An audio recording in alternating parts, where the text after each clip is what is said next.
నెలసరి సమయంలో ఆడవారు పూజ చేయవచ్చా? పాటించవలసిన నియమాలు. నెలసరి సమయంలో ఆడవారు పూజ చేయవచ్చా? ఏ నియమాలను పాటించాలి? ఈరోజు ధర్మ సందేహంలో చాలామందికి తెలియనటువంటి సమాధానం తెలుసుకోబోతున్నాము. స్త్రీలకు నెలసరి మైలు అంటే పీరియడ్స్ వచ్చినప్పుడు 5వ రోజు శుద్ధి అవుతుందా? 5వ రోజు నుంచే వారు పూజలు చేసుకోవచ్చా? అది దీపారాధన కావచ్చు, హోమం కావచ్చు, దానం కావచ్చు. ఇలాంటివన్నీ వాళ్ళు చేసుకోవడానికి 5వ రోజు నుంచి అధికారం వస్తుందా? 5వ రోజు నుంచి వారు శుద్ధి అయినట్లేనా? ఇలాంటి విషయాన్ని చాలామందికి ఉన్న అనుమానాలు. స్త్రీలకు నెలసరి మైలు వచ్చినప్పుడు అసలు ఏ నియమాలు పాటించాలి, అలాగే దీని పరిణామాలు గురించి ఇప్పుడు ఈ వీడియో ద్వారా మనం తెలుసుకుందాం. స్త్రీలకు ఋతుక్రమం అనేది దేవుడు ఇచ్చిన గొప్ప వరం. ఇది సృష్టికి మూలం. ఎందుకంటే మీ స్త్రీకి ఋతుక్రమం రాకపోతే ఆమె తల్లి అవ్వలేదు, సృష్టికి ఆరంభం అవ్వదు. స్త్రీలకు నెలసరి వచ్చినప్పుడు పరిపక్వం చెందని అండాలు ఋతుస్రావం ద్వారా బయటకు వెళ్ళిపోతాయి. అందుకే స్త్రీలు ఈ 4 రోజులు కూడా దైవ కార్యాన్ని కానీ పితృకార్యాలను కానీ ఎట్టి పరిస్థితుల్లో చేయకూడదు. వీటికి దూరంగా ఉండాలి. నిజానికి స్త్రీలు ఈ 3 రోజులు కూడా ఎలాంటి దైవ కార్యాలలో పాల్గొనకూడదు. దీపారాధన చేయడం, పూజ చేయడం ఇలాంటివి కూడా చేయకూడదు. నిత్య పూజ చేసుకోవడం కూడా తప్పని శాస్త్రం చెబుతుంది. సూర్య నమస్కారాలు చేయడం వంటివి కూడా చేయకూడదు. మొదటి 3 రోజులు కూడా స్త్రీకి ఆరోగ్య దోషం ఉంటుంది కనుక ఇటువంటి పరిస్థితుల్లో కూడా వీరికి అసూయ ఉన్నట్టే లెక్క. దైవ పితృకార్యాలకు మైలు ఉన్నవారు వీటికి దూరంగా ఉండాలి. హిందూ ధర్మశాస్త్రం ప్రకారం మొత్తం 3 రోజులు కూడా ఈ నియమాలను పాటించాలి. 5వ రోజు వచ్చేసరికి ఏమన్నారంటే దైవే కర్మని పిత్రేయ పంచమి హాని శుద్ధతి అని ధర్మశాస్త్రంలో ఉన్నటువంటి మాట. ఇది నా మాట కాదు, హిందూ ధర్మశాస్త్రం చెబుతున్నటువంటిది మాట. అంటే 5వ రోజున ఆమె పూర్తి శుద్ధురాలు అవుతుంది. 5వ రోజు మరుస్నానం తర్వాత మాత్రమే దేవుడు గదిలోకి వెళ్ళాలి. అప్పటి వరకు దూరంగానే ఉండాలి. మరుస్నానం చేశాక పూజ గదిలోకి వెళ్ళి దీపారాధన చేయొచ్చు. అలాగే నిత్య దీపారాధన కూడా చేసుకోవచ్చు.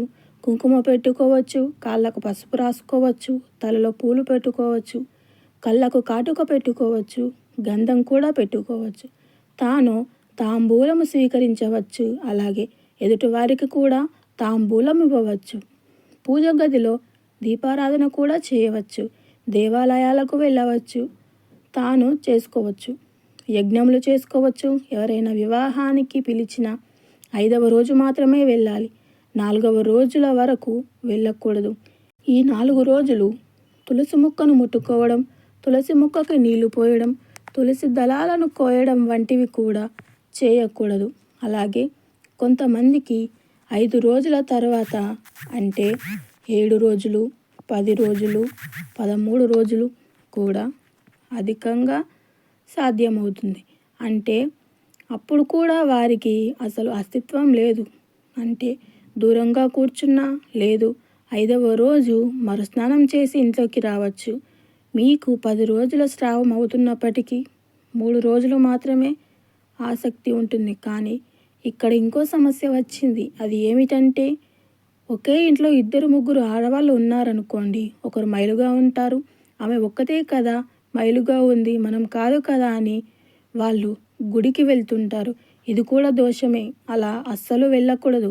ఎందుకంటే ఆమె కూర్చున్న చోటే మీరు కూర్చుంటున్నారు, ఆమె తిరిగే చోటు మీరు తిరుగుతున్నారు. కాబట్టి ఆ ఇంట్లో ఉన్న వాళ్ళందరూ ఈ 3 రోజులు ఎలాంటి దైవ కార్యక్రమాలు చేయకుండా దూరంగా ఉండాలి. మన పూర్వీకుల కాలంలో అయితే ఉమ్మడి కుటుంబాలు ఉండేవి. ఇంట్లో ఒకరి ఇంటికి దూరంగా ఉన్న వంట పని చేయడానికి కానీ, పిల్లల పనులు చేయడానికి కానీ అత్తగారు, తోటికోడలు ఇలా అందుబాటులో ఉండేవారు. కానీ ప్రస్తుత కాలంలో ఉద్యోగరీత్యా భార్యాభర్త పిల్లలతో చేయకూడదు. అలాగే కొంతమందికి 5 రోజుల తర్వాత అంటే 7 రోజులు, 10 రోజులు, 13 రోజులు కూడా అధికంగా స్రావం అవుతుంది. అంటే అప్పుడు కూడా వారికి అసలు అస్తిత్వం లేదు. అంటే దూరంగా కూర్చున్నా లేదు 5వ రోజు మరుస్నానము చేసి ఇంట్లోకి రావచ్చు. మీకు 10 రోజుల స్రావం ఉంటుంది. అయితే నిజానికి వంట చేసుకోవడంలో తప్పు లేదు. తప్పనిసరి అయితే ఖచ్చితంగా వంట చేసుకోవచ్చు. కానీ వంట చేసుకునేటప్పుడు కొన్ని నిల్వ ఉండే వస్తువుల్ని ముట్టుకోకూడదు, పక్కన ఉంచుకోవడం మంచిది. మొత్తం బియ్యాన్ని కాకుండా కొద్దిగా పక్కకు ముందే పెట్టి ఉంచి వాడడం వంటివి చేయండి. అలాగే కాకుండా అంతా తాకితే బియ్యానికి దోషం ఉంటుంది. రేపటి రోజు ఏమైనా నైవేద్యంగా బియ్యంతో చేయవచ్చు, అప్పుడు పనికి రాదు. అందుకనే ముందే కొంచెం నిల్వ ఉండే వస్తువుల్ని పక్కకు పెట్టుకొని వంట చేసుకోవాలి. నిల్వ ఉండే కూరగాయలను పక్కకు తీసుకోవడం, లేదంటే ఎవరినైనా ఇవ్వడం వంటివి చేయాలి. అయితే తప్పని పరిస్థితుల్లో ఇలా వంట చేసుకోవడంలో ఎలాంటి తప్పు లేదు. ఇది ఏమీ ఆడవాళ్ళను ఉద్దేశించి చెప్పేది కాదు, ధర్మశాస్త్రంలో ఉన్నది చెప్తున్నాము. అంటే సనాతన ధర్మాన్ని మేము నమ్ముతున్నాము అనుకునే వారి కోసమే ఈ వీడియో. మేము స్త్రీలు ఎంతో గౌరవంగా, మర్యాదపూర్వకంగా, అలాగే అంకిత భావంతో చెబుతున్నామే తప్ప ఎక్కడా ఎగతాళి చేయడం లేదు. కానీ మిమ్మల్ని ఇబ్బందులకు గురి చేయాలని కానీ చెప్పడం లేదు. చాలామంది ఇలాంటి విషయాలను తెలుసుకుందాం అని ఎవరైతే అనుమానాలు ఉన్నాయో వారి కోసం తెలియజేయడానికి ఈ వీడియో చేశాము.